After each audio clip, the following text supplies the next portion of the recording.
결혼 규례입니다. 결혼 규례. 그런데 좀 특별한 상황만을 지금 여기 모았어요. 일반적인 결혼의 절차를 말하는 게 아니고 좀 특별한 상황을 말씀했는데, 결국은 혼인을 아주 신성시해야 된다는 것과 또 그 당시에 이제 아내가 되는 사람들에 대해서 인권을 보장해주는 그러한 규례입니다. 그 당시에는 여자들의 인권이 그렇게 존중받지를 못하던 시대이기 때문에 이런 결혼 관계도 일방적일 수가 있고 또 많은 그런 손해를 입을 수도 있게 사회가 돼 있었는데, 율법은 그것을 막고 있어요. 그래서 혼인은 귀한 것이고 또 그 상대방 여자의 인권도 존중돼야 된다 하는 걸 강조했어요. 그래서 이제 첫 번째 규례가 뭐냐면 21장 10절부터 14절은 포로 처녀와의 결혼 규례를 말씀했어요. 포로 처녀와 결혼하는 규례. 전쟁에 나갔을 때 군인이 이제 그 포로도 잡고 전리품도 거두고 할 때 그 중에 상대 국가의 처녀가 마음에 들었다. 그럴 때 결혼하고 싶다는 거예요. 그러면 그 당시에는 종들이 있는 시대이기 때문에 종은 돈만 주면은 얼마든지 사서 자기 소유로 삼아요. 아내로 삼을 수도 있고 이렇게 마음대로 해요. 그리고 내보내기도 하고. 근데 포로는 더 형편없는 지위예요. 말하자면 전쟁에서 이겨가지고 노획물로 얻은 것 중에 하나이기 때문에 인권이 말할 수 없이 형편없어요. 종보다도 더 못한 그런 그 인권이에요. 그러나 내가 아내로 삼고 싶다 그럴 때는 함부로 하면 안 된다는 거예요. 포로를 할지라도 아내로 삼고 싶을 때는 규정을 지켜야 돼요. 어떻게? 그 여인이 마음의 준비를 하고 받아들일 수 있는 기간을 줘야 돼요. 그래서 여기 보면 한 달의 기간을 주는데 이 여인이 지금까지 살던 자기 과거가 있잖아요. 고향이 있고 부모가 있고 이제 그걸 마음에서 지워야 되거든요. 그냥 무슨 뭐 강아지 데리고 오듯이 그렇게 하면 안 되는 거죠. 그래서 어떻게 해야 되느냐? 여인에게 먼저 머리를 밀게 했어요. 여인이 머리를 민다는 건 뭐냐면 이제 과거를 끝내는 거예요. 사람들이 중이 되려면 머리 밀고 산으로 들어가면 과거에 대해서 이제 모든 걸 다 이제 끝낸다는 뜻이잖아요. 그러고 손톱도 다 베라고 그랬어요. 그러니까 자기는 과거에 대해 손을 터는 겁니다. 그러고 이제 포로 의복도 벗기고 새 옷을 입혀요. 그러니까 지나간 과거를 이제 다 끝을 내는 거예요. 그리고 한 달 동안 애곡을 하게 해요. 그러니까 포로된 것만 해도 슬픈데 또 남의 나라에 남자를 맞이해서 새로운 인생을 살려면 자기의 그 가지고 있던 추억이 있잖아요. 특히 부모를 위해서 한 달간 애곡을 하라 그래요. 자기는 이제 죽는 거예요.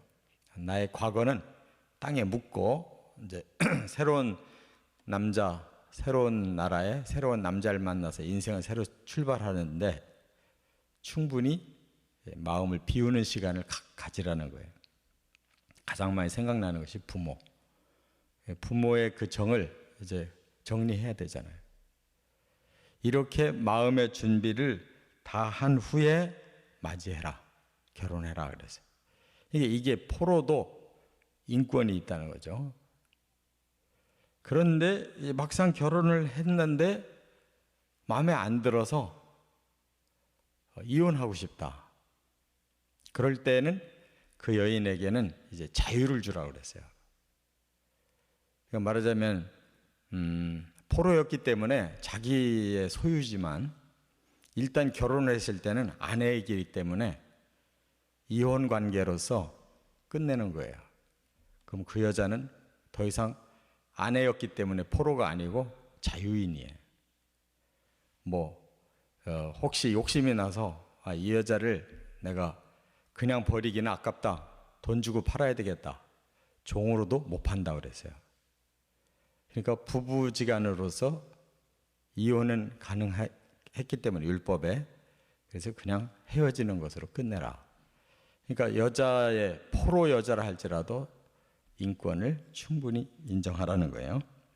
그 다음에 두 번째, 여기 24장 5절에 보면 신혼기간의 규례를 말씀했어요. 결혼을 아주 귀중하게 여겨요. 그래서 신혼기간을 1년을 주는데 그동안에는 군대도 못 가요. 군대에서도 부르지도 못해. 또 어떤 직무도 주지 마라 그랬어요. 그리고 1년간 신혼기간을 충분히 보내도록 보장하라 이렇게 말씀했어요.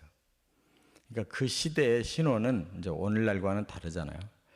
오늘날은 각자 직장도 있고 남자나 여자나 동등하게 활동하니까 이제 그런 것이 없지만, 그 시대의 여자들은 결혼하면 완전히 매이는 거예요.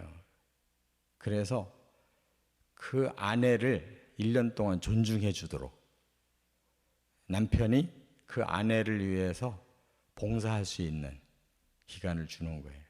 그래서 군대도 안 나가고 다른 직무도 안 주고 그냥 그 아내와 편안하게 1년 동안 살게 해주는 거예요. 그게 여자를 위한 존중심이에요. 그게 말하는 인권이에요. 신혼 여자의 인권. 이렇게 귀하게 여겨주라고 그랬어요. 그러니까 이건 대단한 헌신입니다.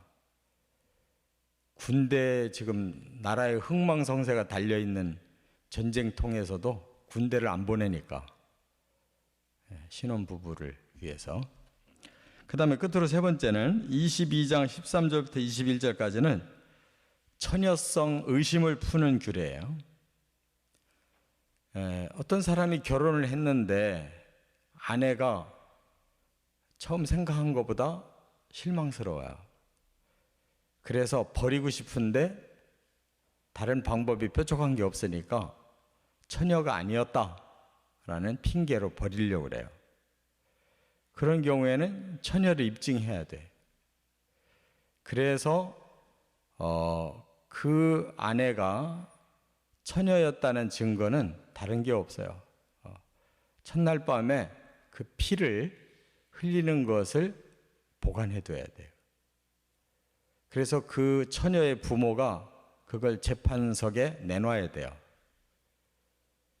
만약에 그걸 보여줄 수가 없으면 그 처녀는 의심받은 그대로 처녀가 아니다 규정이 돼버려요. 그래서 그 처녀가 만약에 진짜 처녀가 아니었다라고 판단되면은 죽어야 돼요. 근데 처녀였다라는 것이 그 증명이 되면 그 남자가 이제 잘못한 것이기 때문에 그 남자를 때려서 벌을 주고 또 은 100세겔의 벌금을 내고 평생 버리지 못해요. 이혼이 불가능해요. 그러니까 어설프게 남자가 그렇게 수단을 부려서 여자를 버리려고 하면 오히려 큰 벌을 받도록 이렇게 막았어요. 그런데 여자 입장에서 그 처녀성이라는 것을 굉장히 중요하게 여기라고 이렇게 하나님 말씀한 거예요. 그렇기 때문에 그 당시의 풍습은 그렇지 못했다는, 오히려 역으로 반대였다는 걸 알 수가 있죠. 그게 바로 가나안 원주민들의 타락이었어요. 심지어 종교까지도 이 성과 연관이 돼 가지고 아예 여사제들, 이 성을 종교화시킨 그런 사제들이 있었어요.